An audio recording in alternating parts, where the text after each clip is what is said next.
Hey guys, Jeff here from BestTechie.com, and this is Techie Bites, episode number 4. Today I'm going to be speaking with Varun Mayya, a successful entrepreneur who's raised his first round of venture capital, at the age of 20. Enjoy. So I'm with Varun Mayya, the CEO of Avalon Labs, a profitable tech agency. They do a lot of interesting work with other companies. He's also the author of Pajama Profit, a book being put out by Bloomsbury in the next month or so. And he's working on some other really cool projects such as Enkidu, which I just covered yesterday on Best Techie. If you haven't seen the article yet, definitely be sure to read that and check it out. But thanks for joining me, Varun. I really appreciate you being on the show. Yep, it's my honor. Awesome. So I want you to talk a little bit about, at first, just who you are. I know we just introed you, but obviously a little bit more background about who you are, what you're doing currently, what you've done in the past, and how long you've been in the tech scene. Got it. So I think it started with my mom gifting me a computer a long time ago, maybe when I was 6 or 7. That's when I got on the internet. Nobody knew what it was back then. Nobody knew how pervasive it would be. But then, I kind of winged it. At the age of 16, I started my first company. It was called Sizer. We were doing graphic design for other people, right? So we just kind of got hooked onto making some money online on some of these freelancing websites. We were also doing, we were printing T-shirts and putting some funny stuff on them because we were graphic designers, right? And a lot of people around us started buying those T-shirts, and we're like, hey, we can make some money off this. But then the effort and time it took to kind of make these T-shirts, it just didn't make sense. So we said, let's look for projects online, and we didn't know how to do that, right? So we came across Odesk. Now it's called Upwork, but at that point it was called Odesk. We just kind of stumbled upon it. We just started slow, and then it slowly built steam. I think in 2011 we were making like $3 or $4 an hour, and then by the end of 2013 we were billing $150 an hour, right? So we went from doing graphic design to kind of building apps for other people to kind of building websites for other people. Then we started doing product roles. We started making decisions on what needs to be built in the first place. And a lot of companies across the world used to value that, right? Especially because we were significantly cheaper than most people they could hire around them, right? And they didn't have to pay for seat costs or whatever. They didn't have to figure out real estate. We could just, we were working out of India. They were out of the States or in Italy or whichever part of the world was more favorable for them to be based out of. And then we got bored, right? We were just like, why are we doing this for other people? We can just do this for ourselves. So that's when we started JobsBio, which was a recruitment platform. In the early days, we said, we're going to be different from other recruitment platforms. We're going to you can do window shopping, right? We'll show you what the company looks like. We'll show you the kind of people who work there. So you can make an informed decision when you're applying for a company. And I was completely new to the startup scene, right? Until now, I'd always built things with, you gave X amount of time away, you made some amount of money, and it was a very, you knew the ratio, you knew what you were putting in, you knew what you were getting. But with a product-based startup, we didn't know when we were going to be profitable, right? So we spent a lot of time just building out the product, getting as many users as possible, and then slowly, the revenue started trickling in. We kind of got bored of that too. Not bored exactly, but once you've built a product startup and it's started making some a little bit of money and it's doing okay, you don't have too much to add to it, right? You've done your partnerships, the product works, the development team doesn't have much to do. So we said let's move on to better things. We said let's move on to things that make a lot more sense, or that challenge us rather. So we sold that company in 2017. We moved on. We started Avalon Labs, which is where I currently work. And Avalon Labs, the focus with Avalon Labs was, let's just do exciting things. If we need to build things for other people, let's do that. If we need to kind of build a product, we'll do that. Whatever makes sense, right? And that's how Avalon started. I got together. I think it was me and this one other guy out of a small apartment because right after JobsBio was done, we said, let's go back to our roots and start something out of, a small house or something. And we did that. We did that for a while. And then, more people joined us. My co-founder, Shashank, joined me. And we kind of built this together. We started taking on bigger and bigger projects. We started doing joint ventures with individuals from multi-billion-dollar companies. And at that point, we were like, hey, we're onto something, right? Our run rate had touched almost $500,000 a year. They're like, okay, let's build a really cool product. So we built Calm India, which is India's first mental health platform. We then built Foxbound, which is an email outreach tool. Now we're working on Enkidu, which is, it's a tool that allows people to start and run companies at negligible cost, right? I don't think it should be difficult to start and run a company. So if you look at everything we've done, we've kind of just solved our own problems. I mean, JobSpy, we started right out of college because like, okay, finding a job is difficult for our friends. Foxbound, we started because we were doing a lot of outreach. We're like, hey, this is a problem we can solve. Enkidu, we were just building too many companies. So we're just like, let's make this easier for ourselves. So I guess I like solving my own problems. And that's what I plan to continue doing, for the rest of my life. Right. No, look, I'm with you on that. Solving your own problems is always key, and also, chances are I found when you as an individual at either running your own company or just at someone else's company have a problem, chances are other people in the world have that problem too. And if it's a real pain point that you can figure out a way to address and offer a solution for people, you can build a business out of it. That's absolutely something that's true. And clearly you've been doing that for a long time. I remember when I started online, I was also very young. My parents, they bought me a computer as well. They bought me, like the original iMacs, the colored ones, the ones that have like the different colors. All right. So my parents bought me like a ripoff of an iMac. It looked like an iMac, but it was by a company called E-Machines. And it was called the E1, and it ran Windows, and it was a crappy little computer, but it was my computer, and it got me into technology, and it got me started, and that's how I that's how I got my start too. So it's always good when you have like good kind of influence, like a parent or something who can kind of like even if they're not like knowledgeable about the space, if they just encourage you to learn something new, certainly is nice to have that. So you've been doing this for a long time, clearly. And you talked a little bit of how you got into technology and startups. And one of the things I read about you and that you've told me and we talked a little bit about is that you raised your first round of venture capital at the age of 20. Tell me a little bit about how that kind of happened. What processes led to that occurring, and is there any kind of really interesting story behind how that kind of fell into place? Yep. So I think the story or the key takeaway from this is learn how to write a cold email, right? So when we started JobSpy, right, we didn't even know if we wanted to raise capital. We were just like, let's see, if this is something we want to do. So what I did was I emailed, I think 400 or 500 different investors, angel investors in India at that point. And I said, we're building this recruitment platform. Do you want to invest? Right. And I did that so many times and I'd follow up manually. Today, there are tools to do all of that. At that time, we couldn't afford those tools.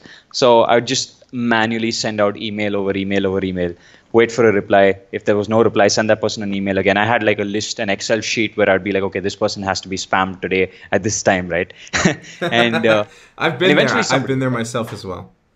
Yeah. And eventually somebody replied, right? I mean, and when they replied, I got on a call. And the first investor I met, I remember very clearly, he ran a very, very famous media company in India. So he said, I'm not going to invest cash. I'll give you some media space, right? But you give me like 10% equity. And I went back thinking that was a good deal. I said, somebody's willing to invest in my company. It's not cash, but maybe we might make some use out of this. But then after a couple of days, I was like, wait, what am I going to do with media space if I don't have enough money to kind of hire a developer and run my product? So I went back to the mill and I kept doing this again and again and again until I met my first legit investor. His name was Nikon Jain. He used to run a company called Frankly at that point. And, he kind of put some money in. He said, I'll give you guys a shot. You've never done this before. You're probably the youngest entrepreneurs I've invested in, but, what the hell? Let's go for it. And India was the startup investments in India at that point had started trickling down. So everybody's a little cautious. But I was like, I think we can still make something out of this dying light, right? And Right. and What then what we what had, year was this happened? I think this was 2013 or 14. I don't remember. In my Okay. head, dates are very muddled because we do so many things. I just don't remember the Right. timeline of things. But at this point, another really big investor called Ravi Srivastava, he was running this fund called Purvi Capital, and he said, you know what, I like you guys. I've seen your progress for a while. So what I used to do, and I still do, is I'll send you an email and I'll tell you, this is what we do. And then if you don't reply, I'll send you a follow-up email and I'll say, look, I'm just keeping you in the loop with progress and updates. And if you don't want me to send you these update emails, I'll stop, right? And this is a personalized 1:1 email I'm sending you with these updates. And what I've seen is in update number 4 or 5, people want to get on a call with you. Even if they don't want to invest money or whatever, they just want to have a chat. They're like, hey, you know what? I've seen you guys make progress for the last 3 or 4 months. And to be very honest, it's become part of community, right? An extended community that I kind of have in my head that a lot of people are part of. So Ravi became part of that community. He went in, he put it about, I think, it was about 1 CR, which is roughly around 200K USD. And then we got a few more investors together. We pulled a slightly larger round. And that's how I would say we got our first round. We were still in college at this point, right? We hadn't got our degrees yet. So, it is funny because most people out of college are like, okay, I need a job. And in India, a job right out of college would pay you what? Let me tell you, about $9,000, and we had raised $262,000, right? So it's a big responsibility. I was stressed out of my mind, but hey, I mean, we went for a moonshot, and we ended up getting some portion of it at least. It was good. It was, in hindsight, Right. if I had done that, I wouldn't be here today. No, absolutely. I mean, I've raised money before as well for Kaya when I was building that, I had a very similar experience that you had in the sense that, one of my first investor in Kaya was a friend of mine who is also a technology entrepreneur, and had started and still runs a successful software company. And basically, at that stage of the game, I had literally just an idea. There was no product, there was no team. It was just me and what I thought we could build. And he believed in me and enough to invest over $100,000 into the company to get it started. And really, when it comes to building a company at that stage, it's all about, in my opinion, and it seems that you tend to agree with this, is persistence, but also building those relationships with people over over an extended period of time. It's not something that just happens, over the course of a day or a cold email. You have to consistently kind of build relationships and keep people up in the loop. And like you said, I found the same thing where I would email people.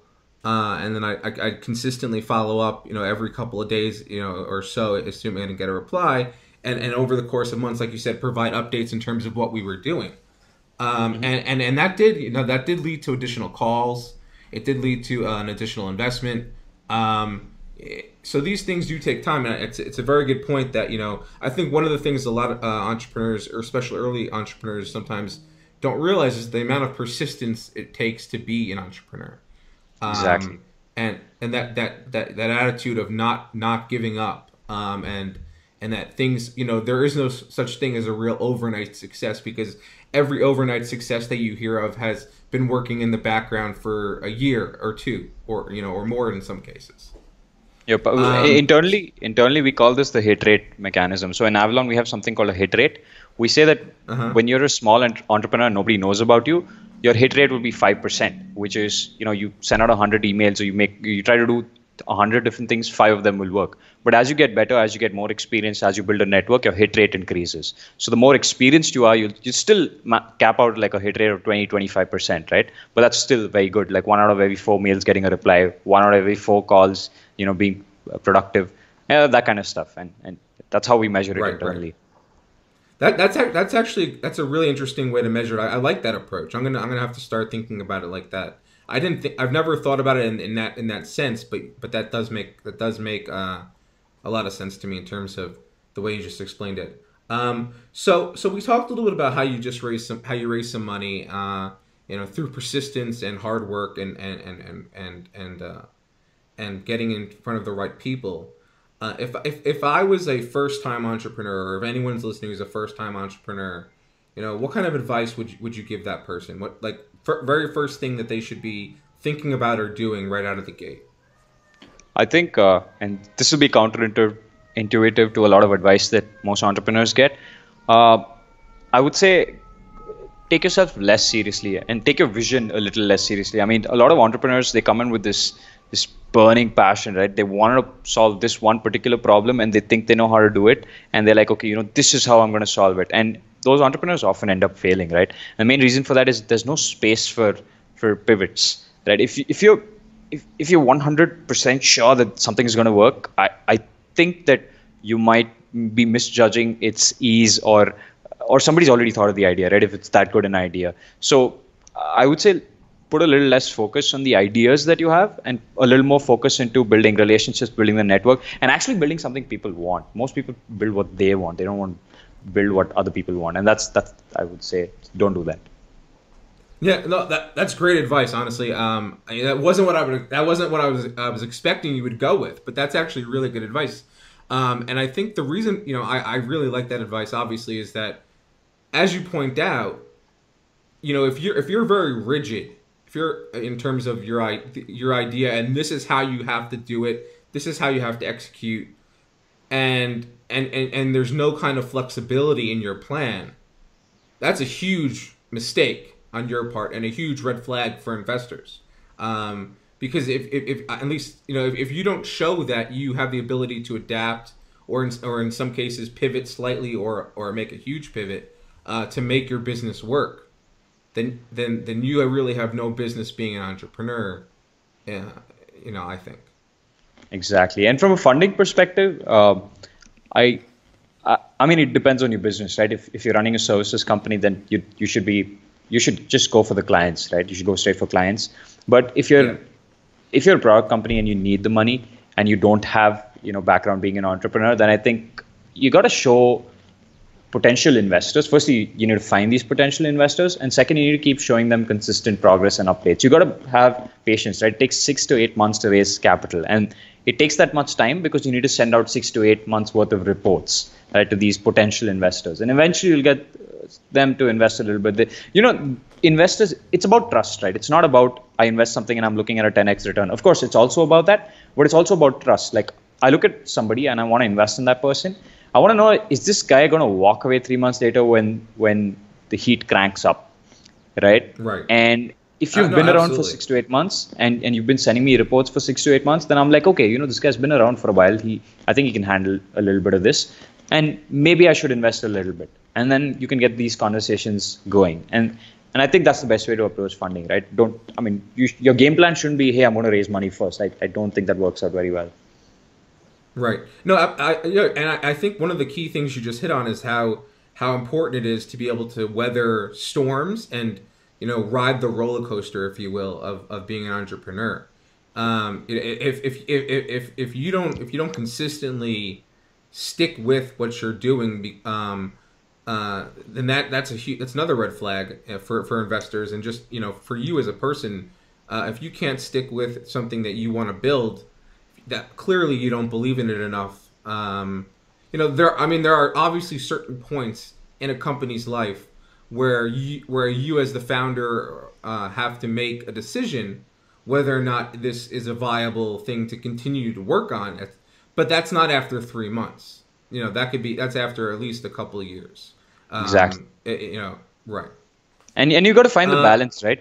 I mean, you got to find balance between should I pivot or should I just walk away and build something completely different? And all that requires persistence, right? So you got to have, and that comes from experience. How long do I give this before I move on to the next thing? But being an entrepreneur, it doesn't matter what that thing is. It matters that you're not going back and working for somebody else after 3 or 4 months. That's typically what happens.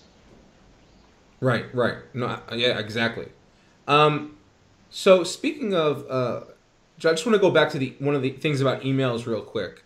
because you emailed me. This is how we met, like literally earlier in the week, and I thought you were really fascinating after our speaking with you over the weekend, and your email to me was pitching essentially your new project Enkidu, and why I should cover it on Best Techie, and it was just one of the most well thought out, well presented cold email pitches I've ever received, and I just wanna say, I just want to talk a little bit about what do you when you're writing a cold email, whether it be for press purposes or for an investor, what are some of the key things you look to include at all times? So, at least from an email perspective, look, if you go through your email, there are a lot of people sending you a lot of shit, right? So you don't want to see something, Yeah. you don't want to see something generic, and at the same time, you want something that connects to you. So I don't know if you've heard of this, but we actually used to run a pre-sales agency called Blitzreach. It was part of Avalon. We kind of shut it down because it's too time-consuming to kind of do pre-sales for other people. But we're really good at emails. We've been doing it for years, right? I mean, that's why we're here. I would say the one tool that I couldn't do without is email. So every email that I have, I make sure the subject is something very simple. It could be, it could be something that I know will catch your eye, or it could be something generic like, hey, Jeff, do you have 5 minutes? And I just need you to open the email. Once you open the email, my first line's about, I know you're busy, or, or some connect, right? Or Jeff, I met you at this conference, or Jeff, yeah, and this got to be legit stuff. Or Jeff, I really like your last tweet about, XYZ. And then we get straight in the meat of it. I'm like, dude, I know you don't have time, because you don't. Most of the people I email don't have time. And I'm like, straight to the point. We do this. This is a little bit about us. This is what our platform does. Would you like to cover us? Straight to the point, right? And we don't kind of beat around the bush. Most of the generic emails will be like, we have this product. It does 1, 2, 3, 4, 5, and they end it, right? We start with the personal connect. We kind of go straight to the point, and then we just end it with what we want. We want you to kind of cover it, and I would say that's worked for us, right? And we've got a lot of alternatives. So one of our alternatives is we don't even talk about the product if what we're selling isn't very good enough, and sometimes we've done that for clients, right? We talk about, we have this very famous wager email. So I'll send you an email, and I'll say, there's a game coming up this weekend. It's Celtics versus Warriors, and my money's on Celtics, and I know you're a Warriors fan because I looked at your Twitter. Now, if the Warriors win, I'll send you some goodies over your way. Just send me your address, and if I win, you agree to take a 30-minute introductory call about XYZ product, right? So we've tried so many different emails. We have a book, internal book, just on emails, like what are emails, why do they work for us, which emails work, what's the conversion rate of this email, and we use professional emailing tools, right? We don't just send emails from Gmail. We've got a sales suite. We built our own kind of sales platform. So we know what emails work. So we have a list of email rankings internally. So we use the best, and it works like natural selection, right? As we find better and better emails, we make small modifications on them, and we test them against each other, and we keep taking the winner. So all the emails that we send now are all winners. Like emails that have been through many, many iterations. Right. No, that's what we did at Kaya, actually, when we were doing a lot of cold outreach via email. I always described it as our kind of template that we used was a living document that constantly was evolving, based on testing that, like you just described. And it's actually funny that we talk about email and like how everyone in like Slack and other companies want to kill email, but I don't think email's going anywhere. And if you just look at what Elon Musk has famously said, that if you ask him what he's really good at these days, he'll tell you he's really good at email. And I think it's probably an overlooked skill in many cases. Yep, I think it's very integrated yeah. business. Oh yeah, absolutely. So let's talk a little bit about some of the opportunities that are in the tech space right now. In terms of, if you were to start a company, obviously you just launched a new project, Enkidu, is off the blockchain. We're using blockchain technology, but I'm curious if you have any particular thoughts in terms of hot places in tech, whether that be blockchain, machine learning, AI, or something completely different. So, from my perspective, I think I wouldn't get into ML or AI right now, and the main reason is most people who are saying they're doing ML or AI are just building chatbots, right? They're building chatbots of varying complexities. There are very few people who are actually working on ML data that's based on. I'll give you an example, right? I think that's a better way to put it. When at JobSpy, we tried doing ML. We said let's match companies and recruiters, and over time, we kind of realized that that training data that we were using, the CVs, that information is not correct, right? So we were matching people based on an algorithm that we thought works, but the training data itself was bad data, right? So a person would represent themselves and say, I've done this, I've done that. But if you actually give them a test on those concepts, they probably fail. So you're taking information that they've given themselves. Similarly, in most fields today, if you ask users to submit their own data, A, they're very lazy to submit all their data, and B, some of the data is wrong. So who's going to actually go out, clean that data, make sure you're finding right fits? So I think ML and AI, they're better suited for tasks like image recognition, where the training data it just is, right. I mean, it's not subjective, right? Or medicine, where you have some genes, you have some with medicine. All of that data is available. You just do a blood test. You don't care how a person thinks or how a person feels or how a person presents himself. So I think it's better suited for those kind of industries. Where I think, what technology I'd love to be involved in, I think definitely genetics, CRISPR, and maybe even the microbiome. I think genetics is a heavily underrated field, especially CRISPR-Cas9. I'm not sure what your understanding of that is, but CRISPR-Cas9 is simple, right? It allows you to kind of play God. So you can play with live genes of somebody else. You can turn off genes, you can turn on genes, you can change the way those genes work. And it's beautiful technology because instead of you sitting and solving problems, like if you have an allergy, you give somebody an antihistamine, right? But with CRISPR, you can just turn off the genes that cause the allergy. So you're solving the problem at the root. And obviously there are implications, right? You might make designer babies. You might end up making a chimera, not now, but the tech is not there now, but maybe in 5 or 10 years. But I'd love to be a part. And the other space that we've been looking out for is the microbiome. The microbiome is basically, bacteria in your body. The bacterial cells in your body or the bacterial genes in your body outnumber the human genes, right? Like by a huge magnitude. And one of the coolest parts is, at least this year for us, because we still run Calm India, right?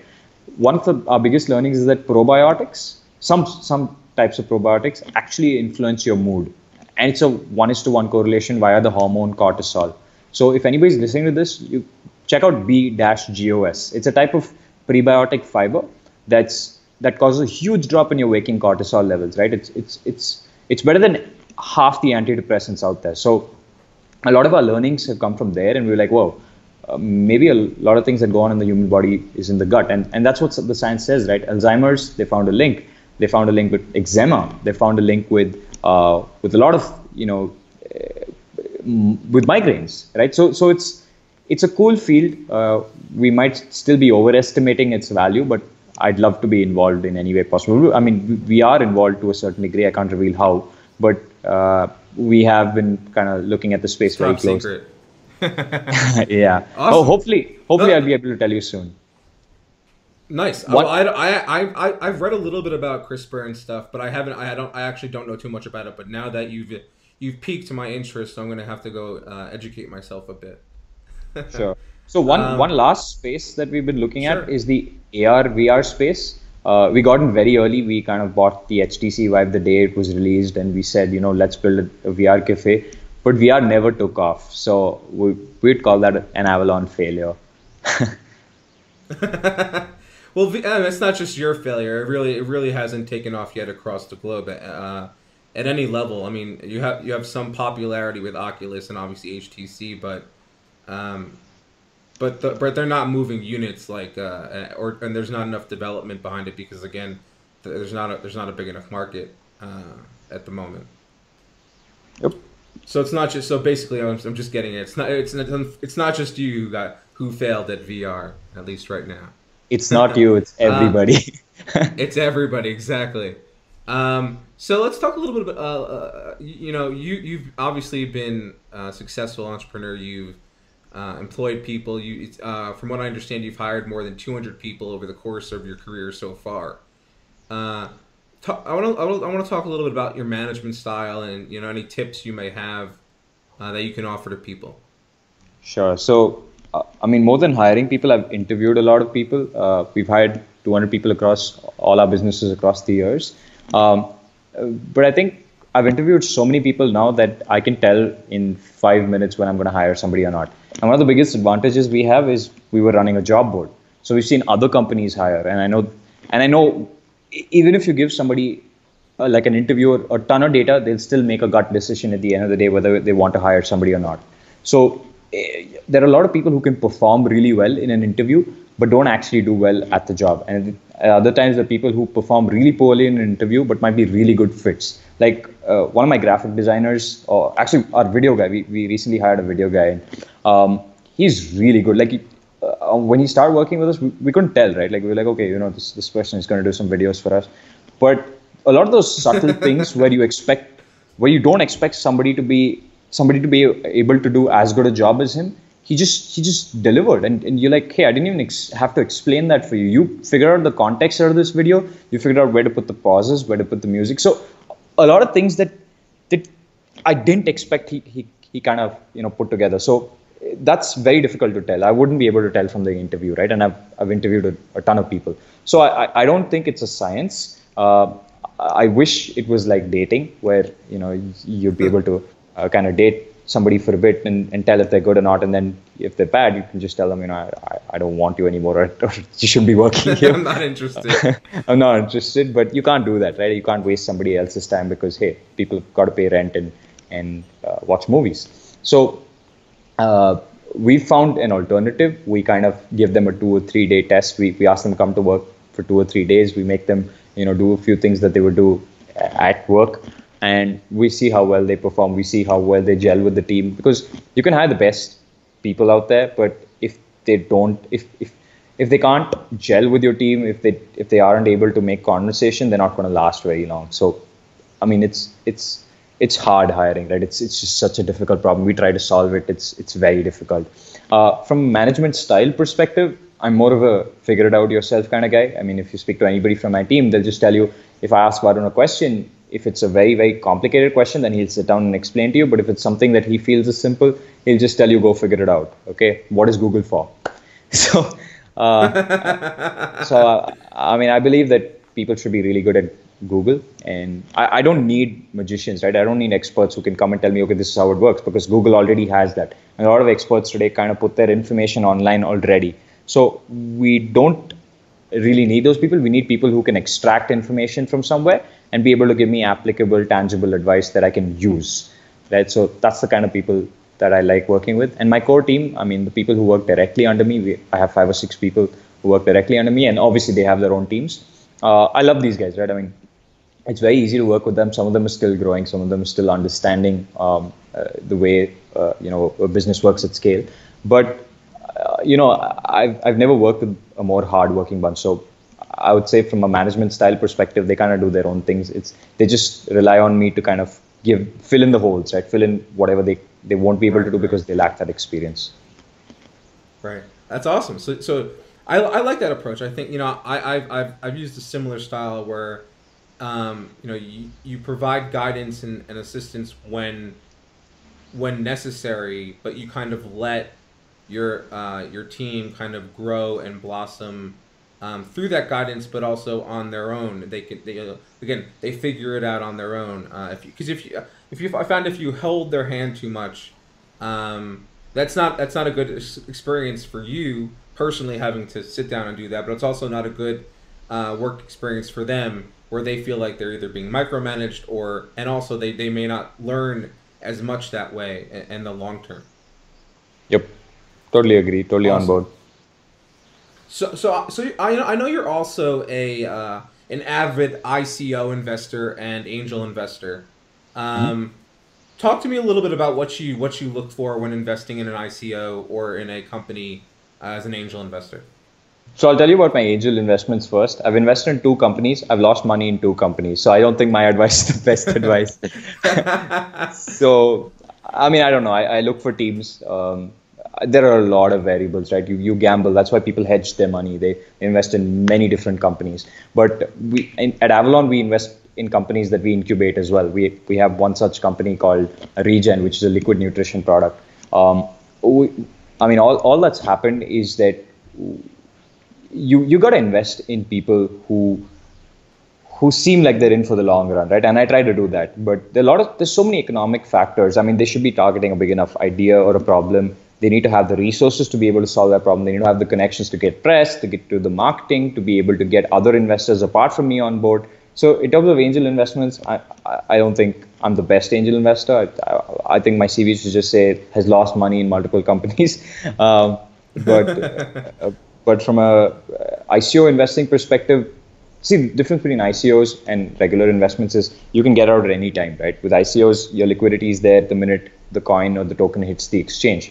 So if I think that the team isn't in for the long run, or I feel, after the investment there's something fishy going on, there's a way for me to liquidate, and that's what I like about ICOs over regular this thing. But I think most ICOs fail, right? Just like most funded startups, most ICOs, like, obviously there's also legitimacy. I like meeting the entrepreneurs. I like talking to them. I like figuring out, what they are like, how they speak, how they tackle problems, which isn't very easy to do when you're,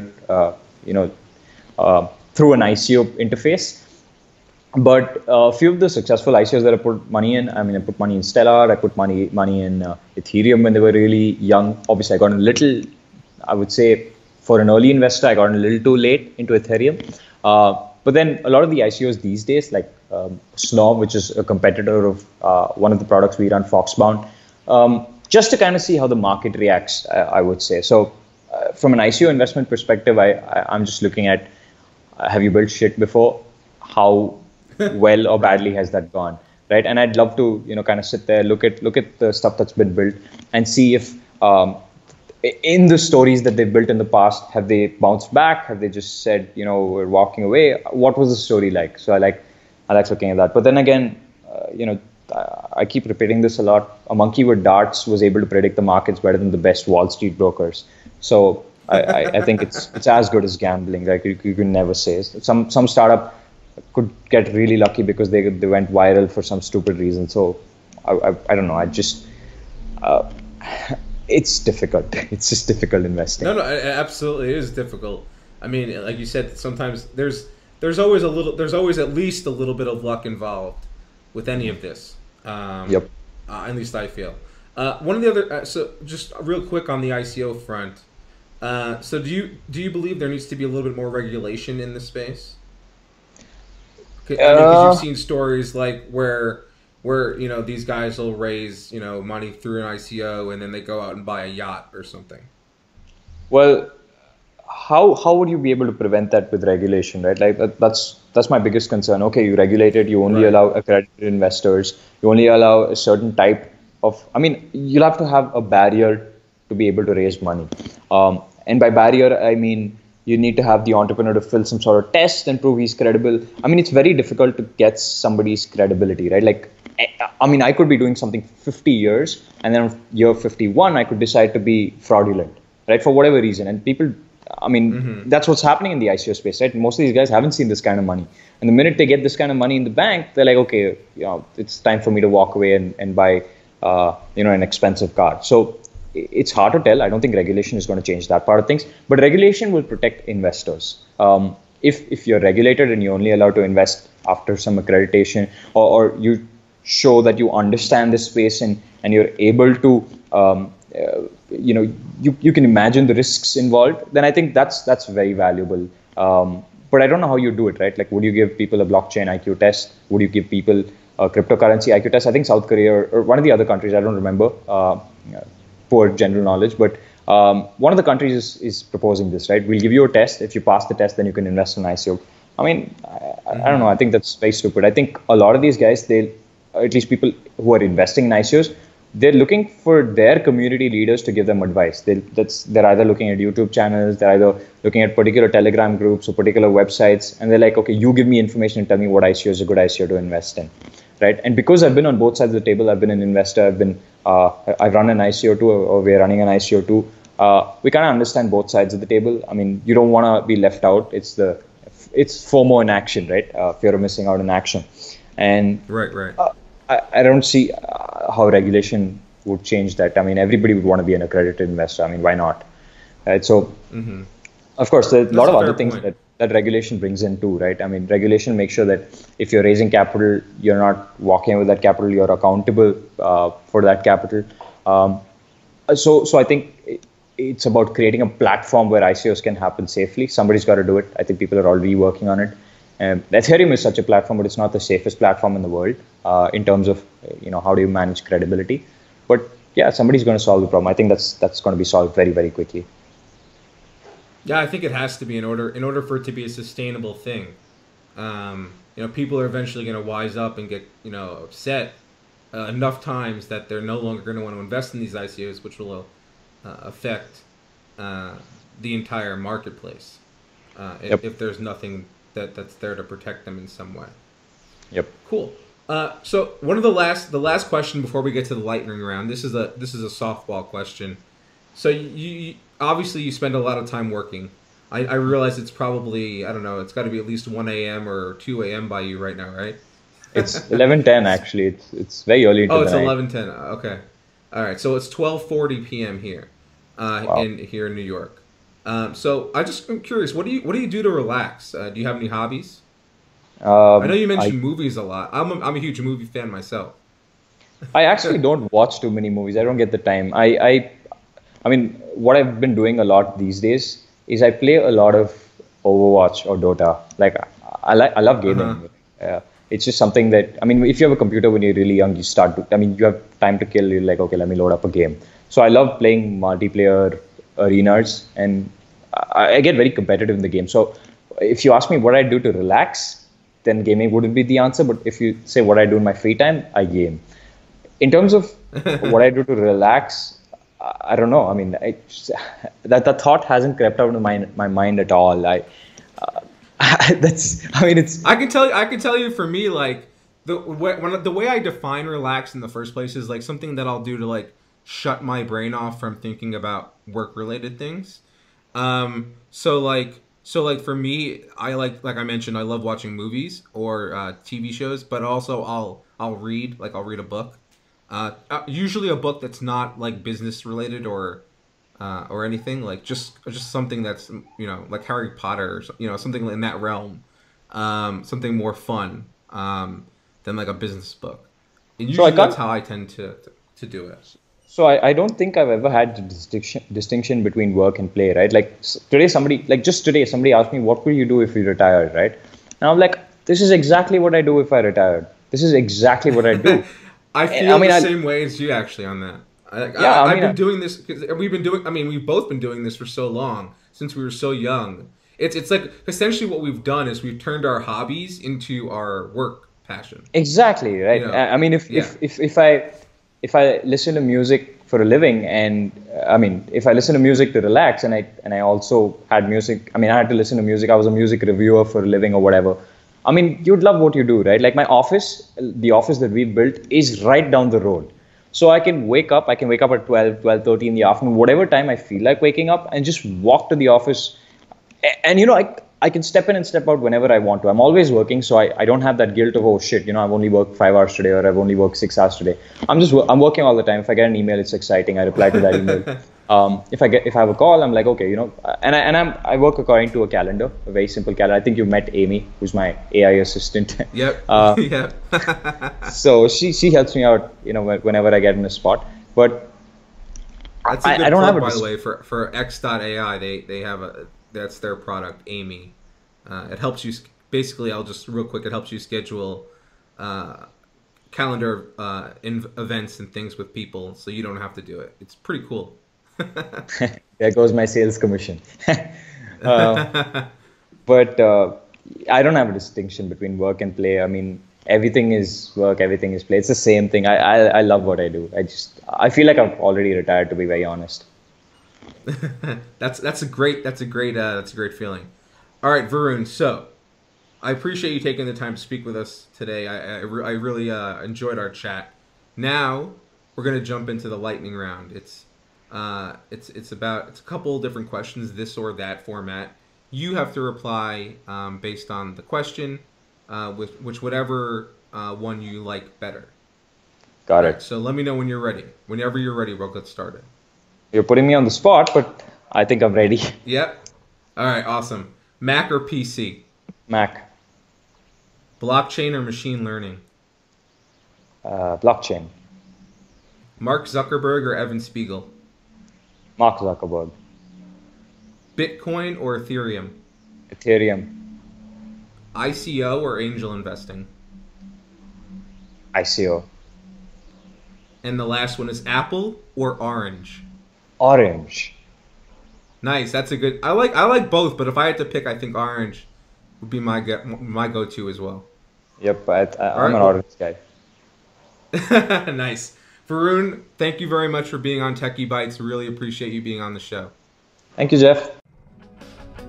Well, that was a great episode. Great conversation. Thanks for listening to Techie Bites. Stay tuned for more episodes with awesome interviews and conversations about technology and business. And we'll see you next time. And remember, take care of your computers.